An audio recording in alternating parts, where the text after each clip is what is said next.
You are now tuned in to another episode of Bourbon and Books, the Game Recognized Game podcast with RLJ and Kev.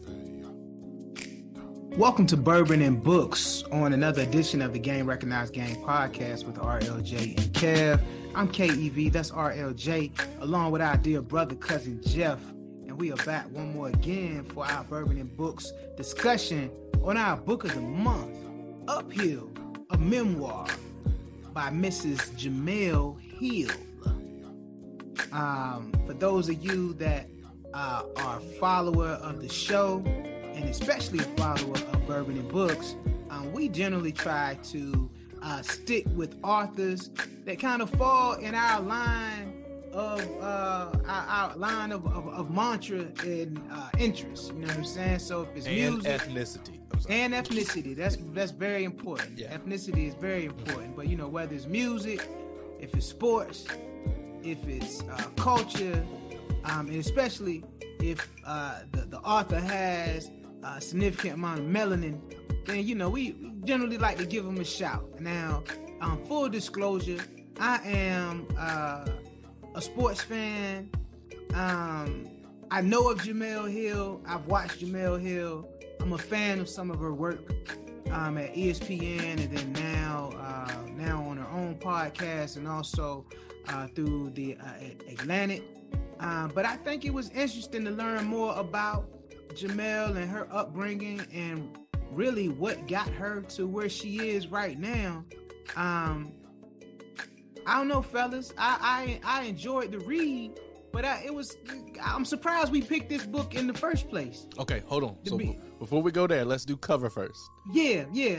Cover, very simplistic photo of Jemele, her name at the top, Uphill, a play off of her last name. Initial thoughts of when you saw the cover. I mean, when I saw Uphill, I automatically assumed it was gonna be the struggle game. You know what I'm saying? Like we've read a couple of. I think, damn, we probably we got to be at least 5 memoirs in the game right now. You know, based on like all of the books that we've read up until this point. And I'm just looking at hell between the Westmore book, the John Thompson book, Jemele Hill. We read Rick Ross book we read wasn't much of a memoir, but Will was. Mm-hmm. Yep. You know what I'm saying? So like I kind of expected, like, all right, we're gonna get some information that maybe we didn't know as a common fan of her work on ESPN and through some of our other platforms that maybe we didn't know. So the title alone kind of gave me like something to expect, or at least something to anticipate. Cousin Jeff. Yeah, I mean, when people use the term uphill, that's never, I want to say like, it's never like it's not a bad thing, but it's struggle in there. I'm driving the car uphill. Yeah, I'm running uphill. You may say I'm going somewhere, but if you say I'm going uphill, probably that journey is probably a little bit rough. To what you said before, it was a nice play on the word. In terms of her last name, it's a memoir. So we knew this would be about her life. Obviously, she's still young, so she has a lot of life to live. But something talking a bit more probably about her. I'll also say this, after kind of like reading the book a little bit, what I find interesting about this cover is I think Jemele, like, she's never really been into like looks. You know, she talks about how she only owned like a few dresses. Like, you know, she didn't start wearing makeup, I think, until she was probably at her 4th like job. What did she say? She's unapologetically a tomboy. Mm-hmm. Correct. Yeah. I mean, you can to this day, you can kind of tell that. But I think it's interesting that it's a memoir, but her face is on the cover. To me, it just shows growth in terms of she has settled into her own, and she has accepted like who she is as a woman. And I don't think she's not looking for the acceptance of, you know, society, whether that's Black, white, or other. That's true. That's true. Yeah, I agree. And I knew that. I think she mentioned something like that on the interview once before. Like, she said this girly thing isn't for her. And so when I saw the picture, I was like, okay. She cleans up well. Yeah. And so I said uphill, I associated the picture was at the top of the hill after the uphill journey, like after the struggles and everything that she endured. Like this is what the top of the hill looks like. So when you opened it up, or when you hit play, depending on which version you had, what was your take? I miss her nasally voice.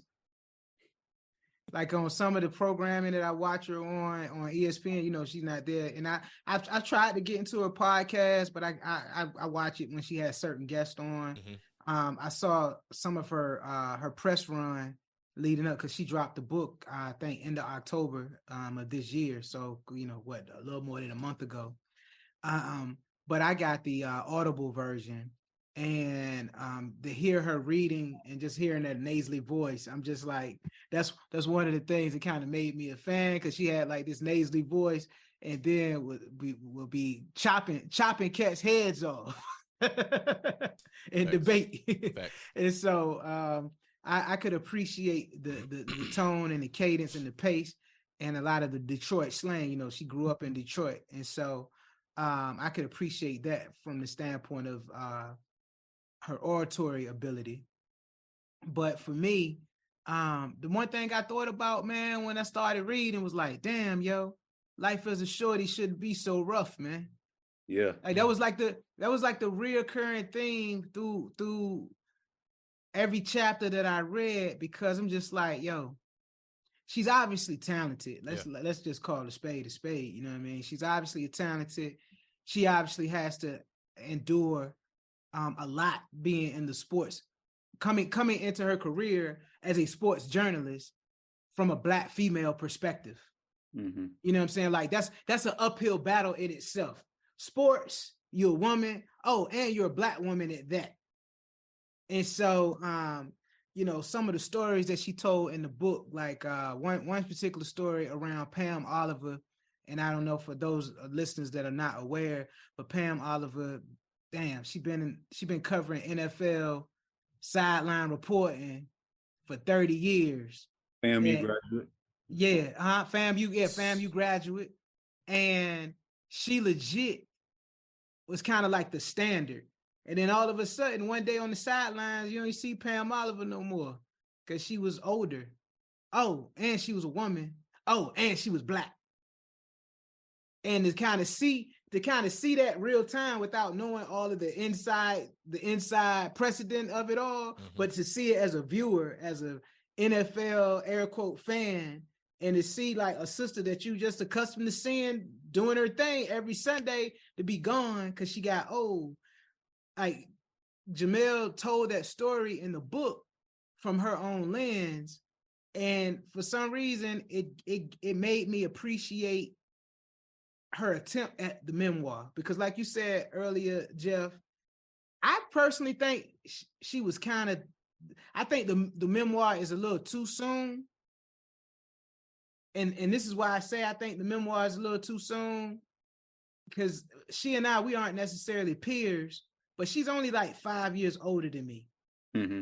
And it's crazy because in the book, the one thing I kind of noticed was like the shift of how the consumer takes in media and takes in information, because she's talking about like starting out her career in print journalism as a writer, and then kind of transitioning into a columnist and someone that people look to you to either hate or love based on your opinion. And then seeing her kind of elevate at ESPN and all of these different platforms as a sister with an opinion. And like you said, she didn't really have to change her persona.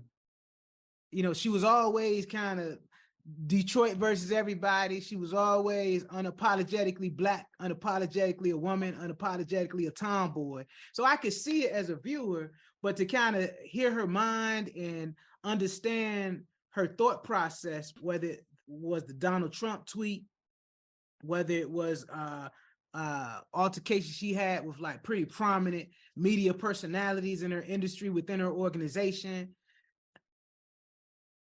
I could appreciate the struggle game, and maybe it's a memoir because her childhood probably had more impact on her than some of the challenges that she's had as a professional. I don't know. I haven't talked to her, but for some reason, I just feel like her story and her ending isn't quite done.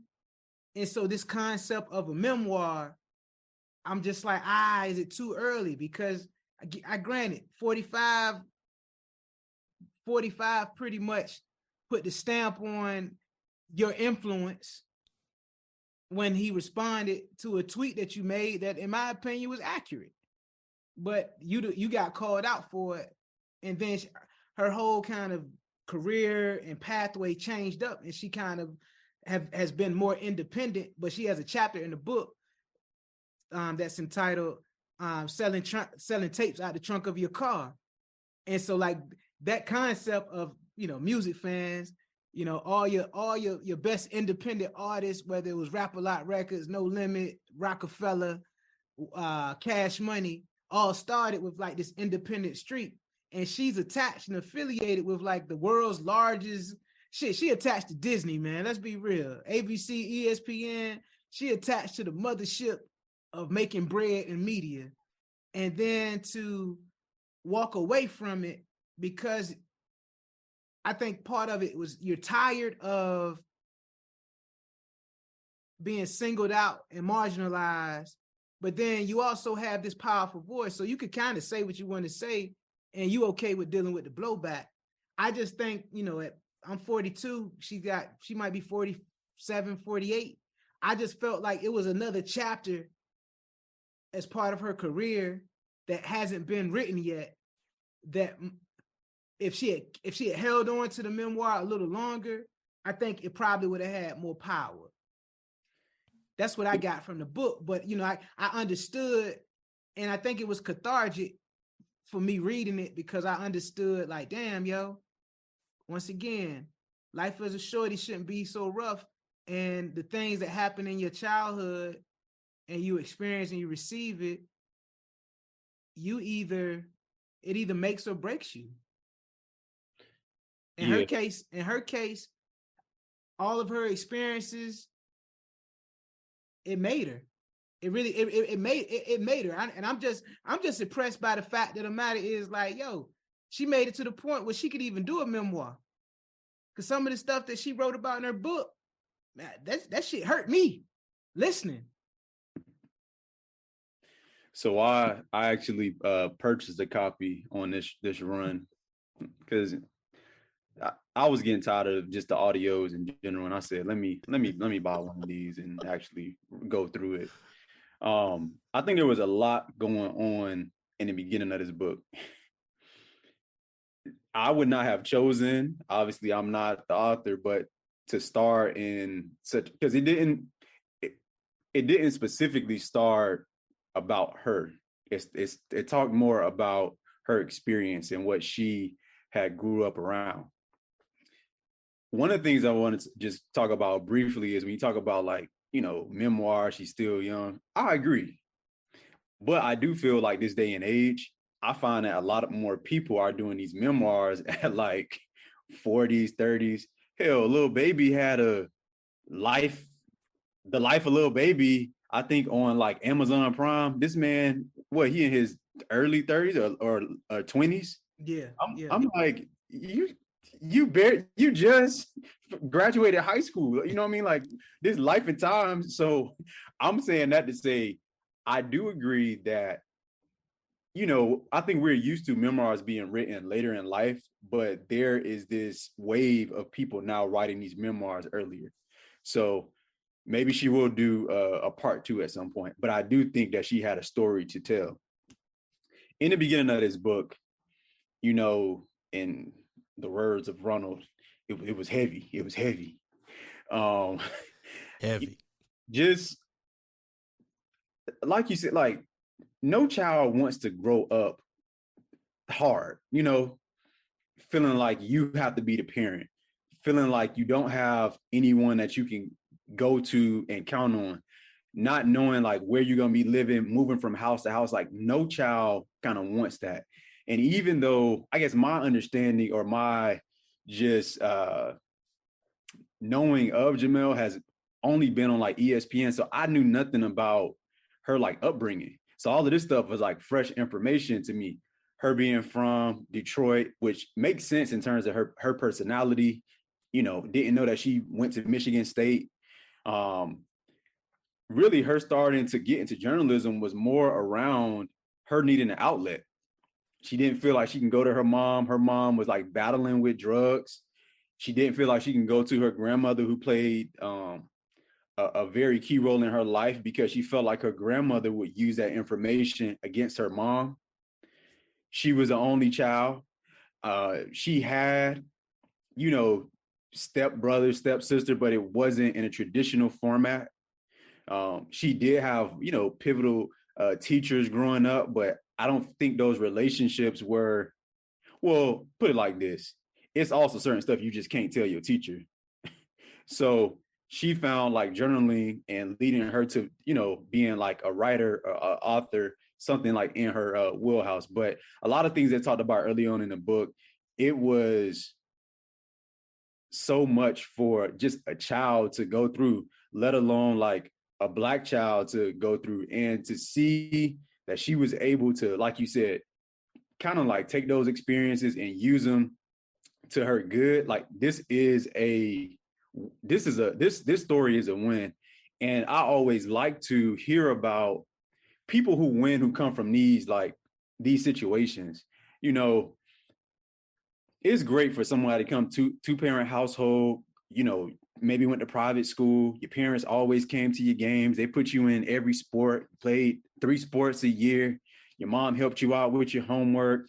Your dad taught you how to use a hammer. All of that's great. But when you have a child who has came from everything that's broken, who has literally grew up living like their bedroom was the living room area, who has essentially almost at times been like raped, like that's a lot. And you like to hear like these stories of, look, there is success on the other side of the hill.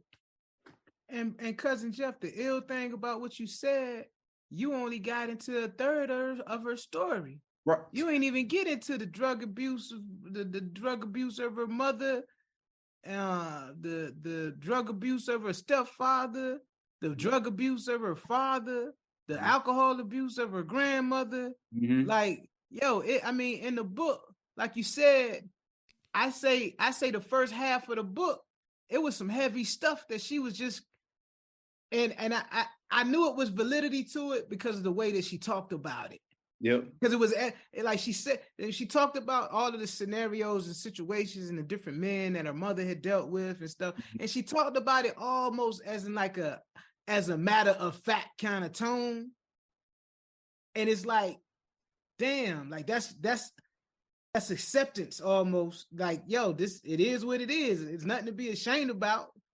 But you know, this is how I was made, you know, and almost to the point where it's a segment in the book where she talks about her mom's cleaning his house for this elderly dude, and the elderly dude kind of propositions the mom to like, yo, let's you provide me services, I provide you services. Mm-hmm. Mom is down, but it's through this connection and a mad fucked up sense of like security or sense of protection or however the hell you want to envision it. But that's how she comes to read newspapers. Yep. The dude house that her mom was cleaning had newspapers that she picked up and read the sports section with the dude. Yeah. Like, I mean, the joint messed me up a little bit, man. Like I had to take a pause after certain stories that she told, because it was just so overwhelming for me. Because it's like, damn, yo, go back to how I started. Yo, life is a shorty, shouldn't be so rough, man. Especially when you have this gift in this life and this sense of purpose. And God willing, like she said in the book many times, God had his hand on her. Mm-hmm. Because it was situations, if it was rape, if it was racism, if it was the drugs that went rampant through her household. Like, yo, her story could have been different. Absolutely. I agree to everything that has been said. I had the Audible, and as I was listening to it, like I said, "Damn," a few times. Like each time she would bring up a new character's name, I was like, "Damn." And then like the story behind this person. There was a few people I got tired of hearing their name because I knew what was coming after her mentioning the name, and I'm like, this shit is heavy. I could appreciate the transparency and the vulnerability. Like this took a lot of strength to share so many dark aspects of one's life. And the reality is I know this isn't a totality. No. And I think that was the part that like literally I literally sighed and exhaled throughout the whole entire book because one, it was a lot to hear. But then like something clicked and was like, yeah, you're taking some time where it's taking you back in terms of processing. Imagine what it was to experience this. And I could change the speed of the Audible, but she couldn't change the speed of the story. Mm-hmm. And so it put a whole lot into perspective for me as I continued to read this. And I just kept thinking about Tupac's A Rose That Grew from Concrete. Mm-hmm. And like it was a lot. It was comical in some senses. But you know, Black people, we have this gift to find humor even in the darkest point of the day to get us through the darkest point of the day. And so I think it was well balanced in terms of storytelling, opinion, reaction and responses, and then the comedic relief. Because I think she knew that, oh, I'm giving the readers a lot. So it was a good balance. Definitely appreciating just the narrative of her story and just trying to figure out who the hell she is. Despite of. Yeah, right. And then navigating all of the trauma from family. And then making the conscious decision to not have the trauma be transferred through her. Her dating and relationship stories. I'm just like, man, that's 9 years here, 10 years here. And then I was like, okay. And what I will say is, like, she never settled. She knew what it was. I think when we think about the uphill journey, I think she came to a plateau.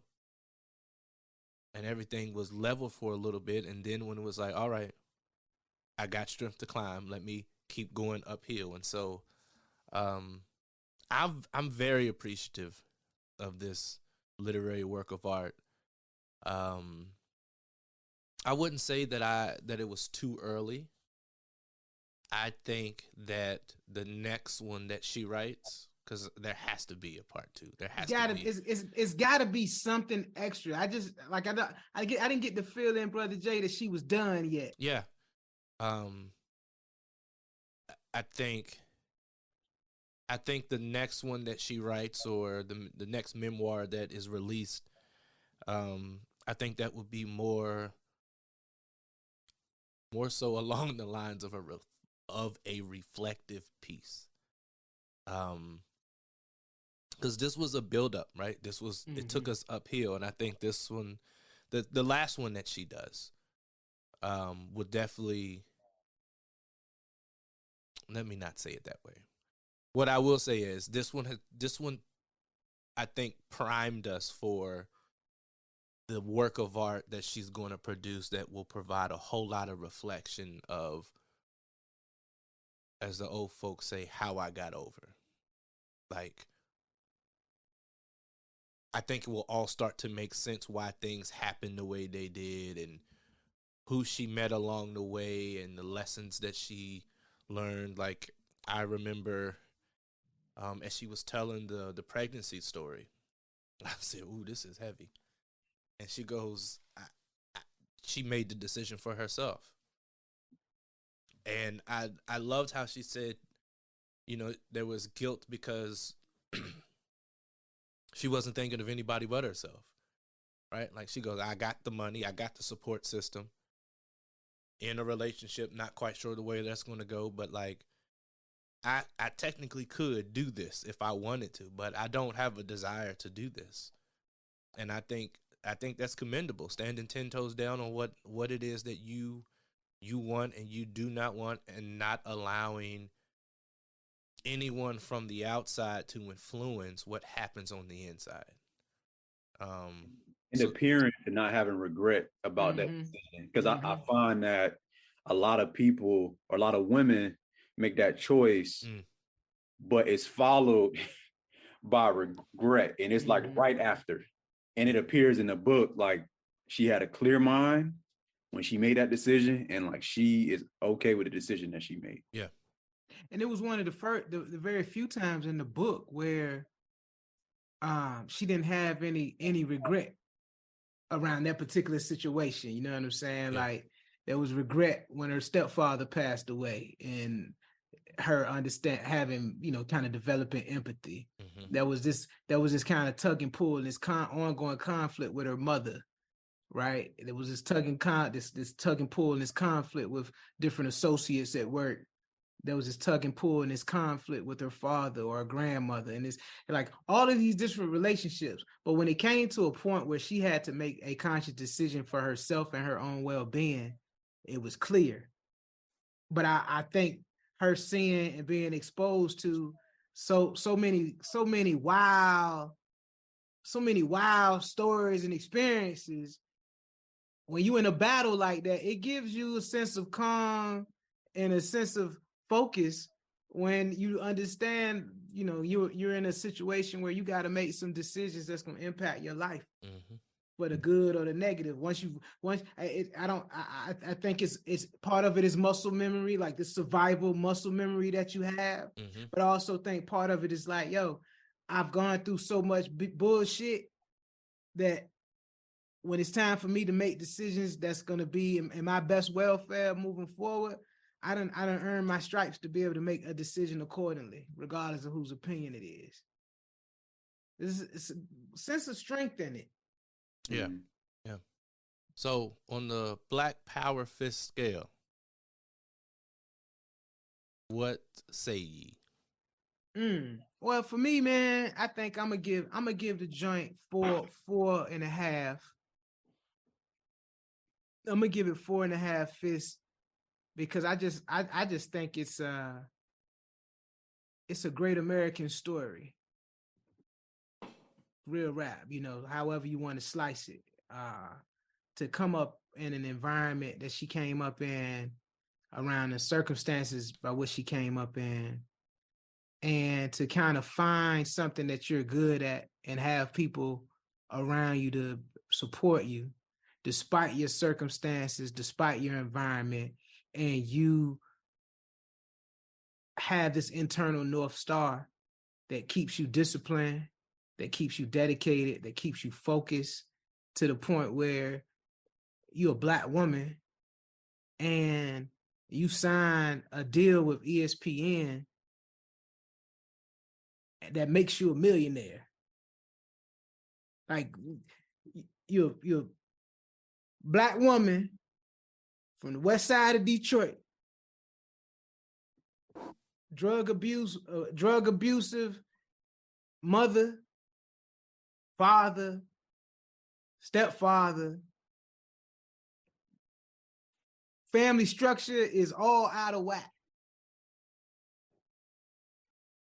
and you understand that it's some kind of connection with you in the spiritual realm where you know that God kept his hand on you because God was in the room when you was about to get raped.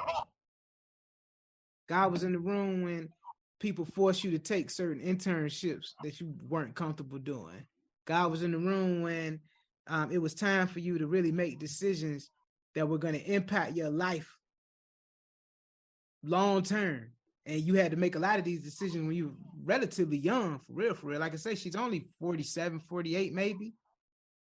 And the fact of the matter is that, Ronald, you said it earlier, you feel as if she hit a plateau. And I picked up on that. Like, yo, ESPN was her plateau. It wasn't her pinnacle. It wasn't the top of the mountain. Yeah. Even though you come from where you come from and you eventually turn that into a multi-million-dollar deal in terms of her ability to just continue to persevere. And you sign a multi-million-dollar deal and you get a 7-figure signing bonus. And that's your first time. You was like, yo, that's the first time I done made some real money. What most of us gonna do? We made it. That ain't the beginning, that's the end. But I still think like that was the beginning because she became more high profile at ESPN, and then that's when all the bullshit started. She had already been through bullshit in her personal life, but in terms of the professional bullshit, the minute she was acknowledged and recognized as being great and excellent, and her paper was associated with it, that's when the shit started. So to me, I do think like there's a gift in understanding the differences of what success looks like of us as individuals. And she might have felt that she was successful, but she still ended up leaving ESPN to go do her own thing. Now she's writing a memoir. That was nothing but a stepping stone in an compromised and soiled environment, if you will. But yeah, man, I just appreciate her transparency. I appreciate her grind. I appreciate her journey, and I really do think it's a great story that as if you're a young Black woman, you probably need to know who Jemele Hill is. If you're a young Black man, you probably need to know who Jemele Hill is and understand her journey, because I just think her story resonates across regions, across interests, across. I mean, hell, I probably wouldn't have read the book unless Cousin Jeff suggested the joint. For real. But I got a lot out of it though.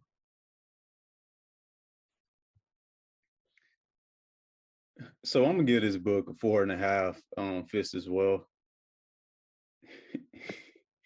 Don't do this. I ain't doing nothing. You made it. You said it. I wasn't even talking about. I was talking about Ronald and the face he was making. See, I wasn't. You said 4.5. That's out of your. Go ahead, keep going. The books what they deserve. Maybe some of the books they just didn't deserve certain ratings. But after reading this book, I really think that Jemele Hill is a national treasure. And obviously, I feel like some of her best work isn't even done yet. She's done some great things. But when you just look at everything that she had to overcome to get to where she's at, I feel like it makes her story just even better. Even when I think about like how she, talks about sports, the way that she does it, the way that she goes back and forth, and where I can see where that comes from. I don't know. It makes it that more, I guess, powerful for me. I think this book was, easy to digest and it was clear. I also think that this book kind of showed you how she comes to certain conclusions and how she developed her own consciousness. So when we talk about like, her views on like religion, how she kind of got to that, her probably views on relationships, more specifically, like, probably marriage, her views on education, her views on access, you see where all these things come from by like reading this book. And even though, you know, this book isn't heavy about like sports, it talks about sports. Obviously, she's a sports writer. She's always written about sports, but this book is more than sports. You know, it covers kind of the things that I talked about before. It just covers just being diligent, being vulnerable, going after what you want, not accepting just like anything. It covers so many different things that a person who isn't a journalist, you still can get so much from this book. Also, too, this book had its share of uh, family dynamics and just toxicness that goes on within it. Facts. You can easily see how someone who grew up in this scenario goes the opposite. Like they gravitate to what they know. You know, like you not only you're not in an ideal kind of like household, but even the environment that you're in. So your neighborhood, the people who are around like your family, like you just there is not one good thing for you to kind of pull from. And again, I'm not saying there was no good in people. I'm saying it was so much bad around you. I don't think nobody would have been mad at you if you did bad because it was so much of it around. So this book covers just a lot of that. And one thing that's kind of, I don't know, it kind of sucks that it's not new. Like this story isn't like, what? This happened in Black households? It's just like nothing was surprising that was said in the book. But I'm just like, damn, over and over and over again. Like, yo, that's that. If anything, it just made me sad because I've heard those stories before. And not only have we heard them, but most of us have lived through them. Yeah. You probably just didn't have all of the dynamics that she had, but at the same time. Yeah. The other thing too, I thought was interesting because I've never seen someone like write or communicate it this way. So obviously, you know, her grandmother, college graduate, you know, owned her own home. Shout out to Wayne State. Owned her own home. Went to church. She was very vigilant about going to church, but like her grandmother was a functioning alcoholic. Like her grandmother had a drink every day. And, you know, when we think about, if you are a churchgoer, when you think about, you know, the mother of the church, or you think about the deaconess, it won't even cross your mind that one of them drink heavy liquor on a daily basis. And for her to be that vulnerable about her own grandmother, I thought that was big because I don't know if I can do that about my own grandma. Like, I'm just gonna leave that information with me, and whoever know about it, like that's great.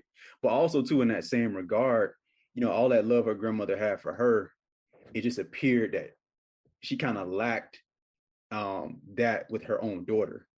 So it was just a lot of family stuff in there again that was very real and things that go on a daily basis. But with that being said, I think this is a great read. I definitely would recommend it to someone who, you know, want to read something that's easy to read, but also something that's going to keep you kind of turning pages to figure out like, oh, well, what's going on next? What is she going to endure in this next chapter?